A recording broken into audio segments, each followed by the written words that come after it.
Hi everyone and welcome along. In the UK it is Mother's Day in March. I know some of you celebrate it at different times of year, but I really hope our lovely floral vase card design today is something that you can paint and keep in your back pocket for when the time does come around. So grab your paints and let's get started. Okay, so we're going to do a card. So as usual I have pre-cut and folded a card that's just hiding under there, but this panel that we're going to be painting 4.5 inches by 6 inches, a little bit smaller than normal. Just thought it'd be nice to do a little cute one. So what we're going to do is we're going to be a bit clever with a cutout. We're going to just draw in a curve there in pencil so we know where our flowers are going to be coming out from, and I'm just going to draw a few curved stems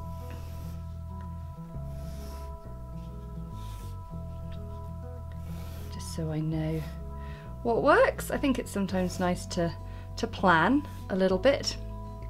Okay, so I want to do some daffodils because they are beautifully in season and in the UK anyway. So I've got my size 0 brush and I've got cadmium yellow here, and then I've also got cadmium orange just woken up there, and you can play around with all types of variation. I mean, lemon yellow is rather lovely for daffodils as well. My lemon yellow, I'm afraid, always seems to have a bit of sap green in it because I just use that combination so often, but that could be a rather nice addition too. Okay, so I'm going to be painting these in a rather loose style, so let's go. So I am beginning with the petals of a daffodil. These are begun by really sort of angling your brush quite low to the page and squishing right down and drawing it up so you end with the point of the brush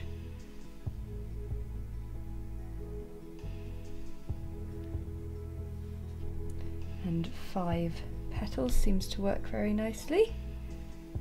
Now if you want, you can drop in a little bit of colour at either end, really. Could be the tips of the petals or the base of the petal. So that's a nice open-faced petal, open-faced flower, but let's have a look at one from the side because they're a little bit more challenging. Okay, so let's do this one here. So I'm going to begin with a top petal, and you can start from the outer edge, from the point if you like. Some people prefer that. It usually depends sort of the angle at which you're painting. Okay, and then where we have them all coming out equal lengths from the centre, when they're on their side, you're going to have a sort of squashed distance for the side ones because they're sort of pointing out at you, aren't they? They're not going right out to the side.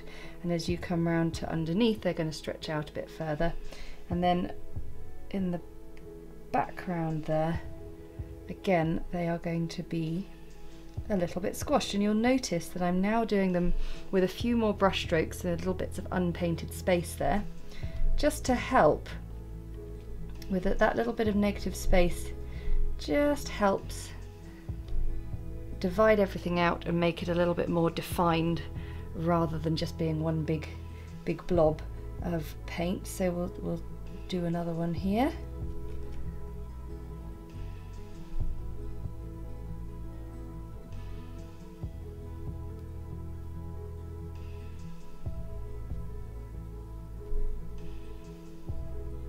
And of course the trumpet coming from the middle of the sunflower is also going to help us massively sort of show what direction these flowers have faced. Okay, so I'm just going to fill in the rest of my star-shaped daffodil petals and then we'll move on to the next. These have settled in a little, they're drying, and I have just added some more cadmium orange to my cadmium yellow, and it's time to paint in some trumpets. So the first one I painted is dry-ish, And just by doing a fuzzy little, almost like a scrunchy hairband around the centre of that, we've got a lovely trumpet centre. And then I've just got the most of the paint off my brush and just bringing that in a little. So we're going to sort of lean into the fact that there might be a little bit of wetness still on some of these flowers, but it's okay. I want, this is a loose watercolour card, and I want there to be a nice energy to the piece. You see, I just did that whilst I was talking, and I didn't even explain it, so there's so much energy going on. So we'll just do this other one here, scrunchy around the middle.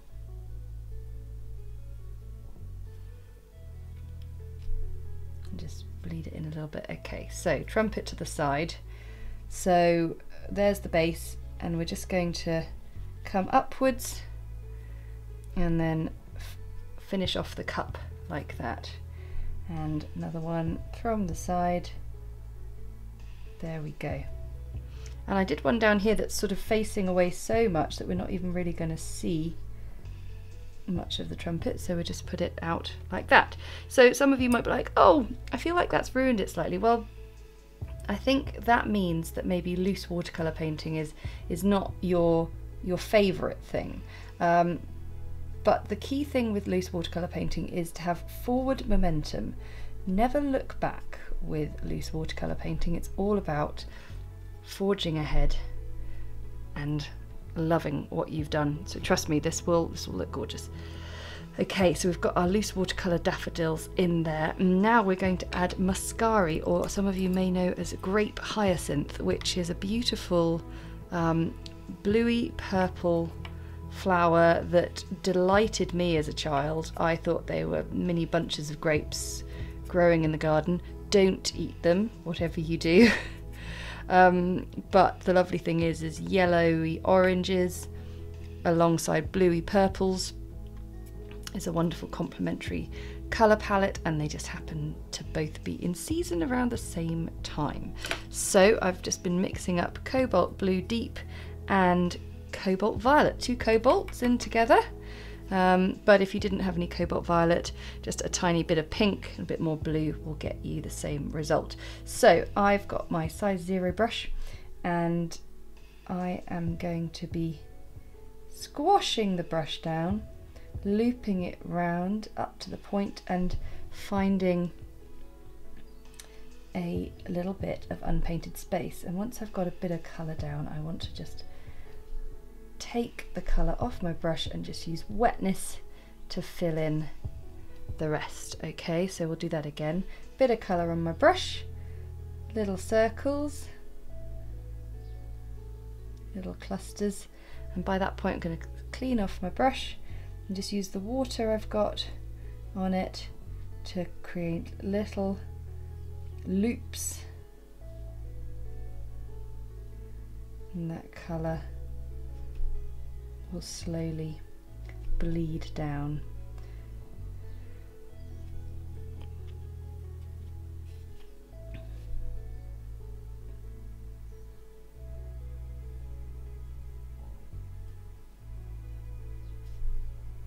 I actually have a muscari tutorial in my book, New Botanical Painting. And I think I talked about the same sort of fascination with them as a child.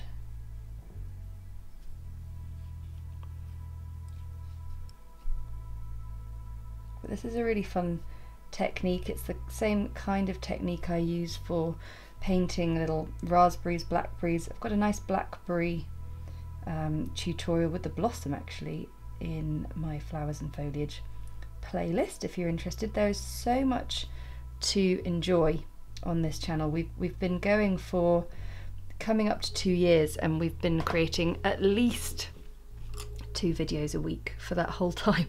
So you can imagine there's quite a lot to choose from. If you feel like you want a few extras in there, you can pop those in. But yeah, we're just getting a nice sort of mixture of colour in there before we add our stems. Now it's time to add the stems. We haven't really spent a lot of time waiting for things to dry, but they tend to go fairly nice and quick. So I've got up here a ready-made mix of sap green and lemon yellow, and this is going to be my Muscari stem, and I've got my size 0 brush, and I am painting where I can 2 parallel lines to create the lovely little stem. And like I said, we hadn't really worried about leaving it to dry, because what I rather like is that just tiny weeny blend going on there. Now I've got a slightly deeper green here, a mixture of green gold and sap green, which is going to be my stem for the daffodils.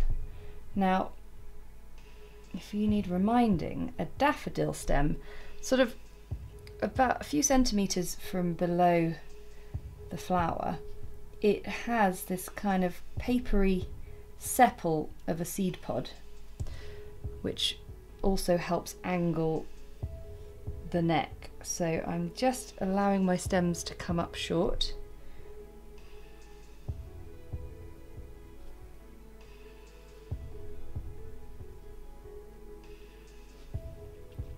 And then I'm going to take a bit of yellow ochre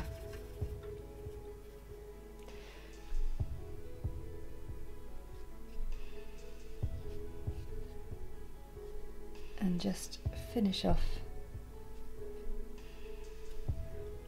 Oh, and I missed one in the middle. Now it's all looking quite sort of straight and stark. All the stems are sort of very much bursting forth from here. And the way we can sort of soften that all is with a few of the lovely daffodil leaves. So I am going to take my size 2 brush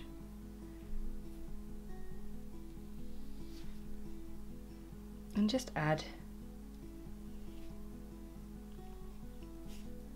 a few sort of loose watercolour leaves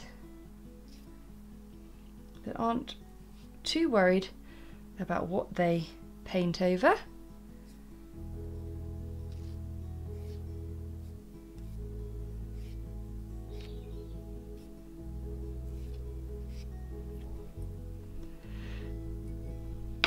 And now I can just go back in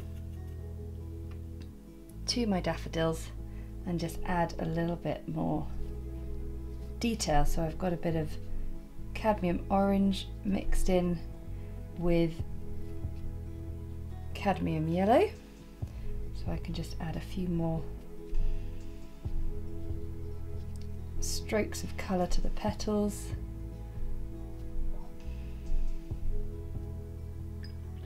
I can then add a little bit of cadmium red to my orange mix. Make sure there's no fluff on my brush. And just get a bit more, excuse me, frog in my throat.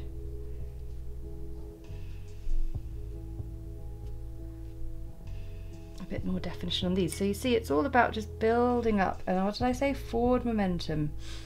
Never looking back.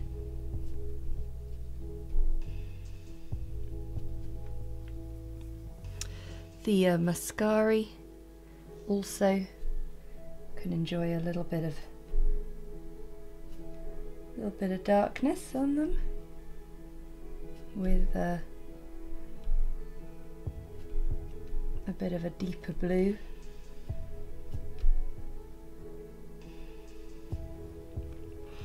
And now we're going to add some bees, some lovely jolly little bees. Now I've painted bees a few times in my tutorials, and so you can go and have a look, various flowers and foliage where we've got honeybees, bumblebees.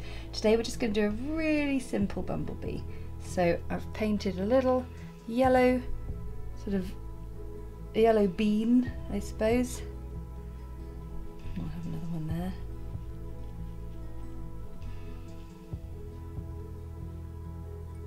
We're going to let them dry a little bit before we put the black stripes on, but I always have this spare bit of rubber fluff in there, spare well in my palette that usually just has some dregs in it, and I just want a really pale dilute kind of grey.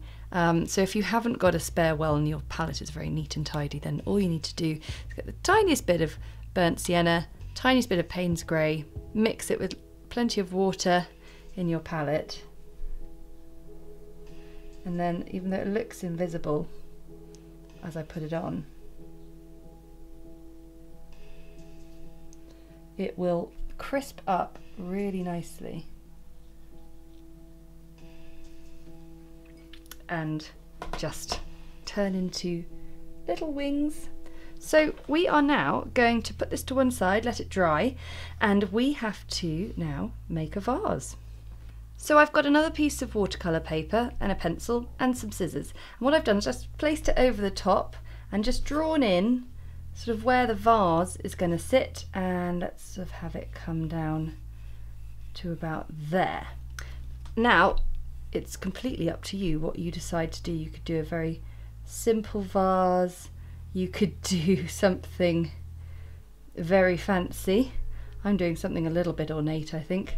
It could be a jug, but I'm just going to draw in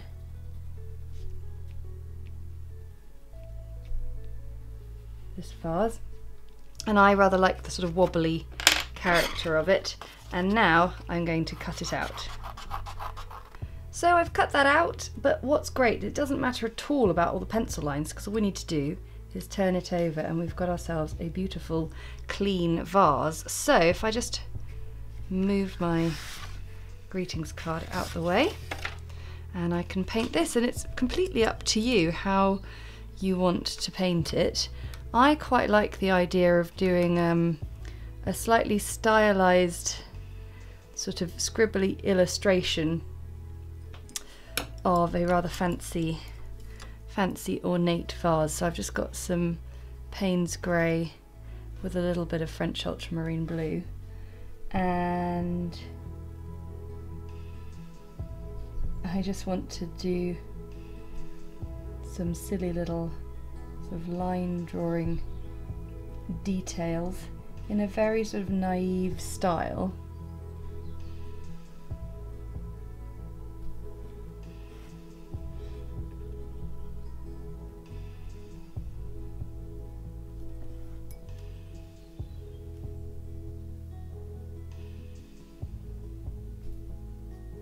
And it's amazing how even, oh, fluff on the brush.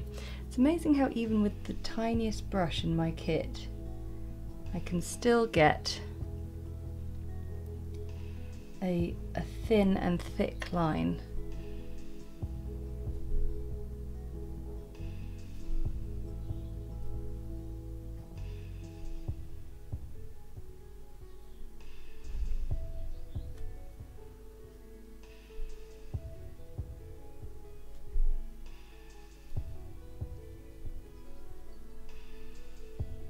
And sort of making a point of not worrying about making things perfect.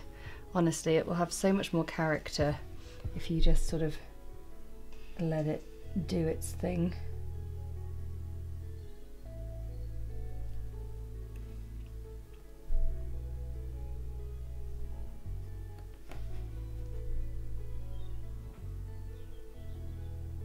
Okay. Bring my card back in. And that looks pretty fun, doesn't it? So we're going to stick that down, but we're going to paint in our bumblebees first. So just a little bit of Mars black. And I'm just being super simple with it because there's just something really charming. I mean, if you wanted, you could put a tiny weeny eye, maybe a little smile on the bumblebees because they're also wishing a happy Mother's Day.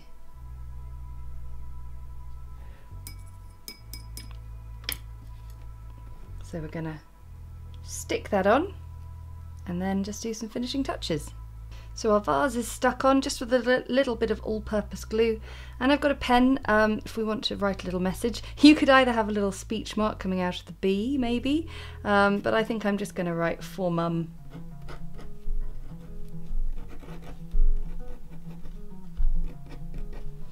Across the bottom, and just keep it really simple like that.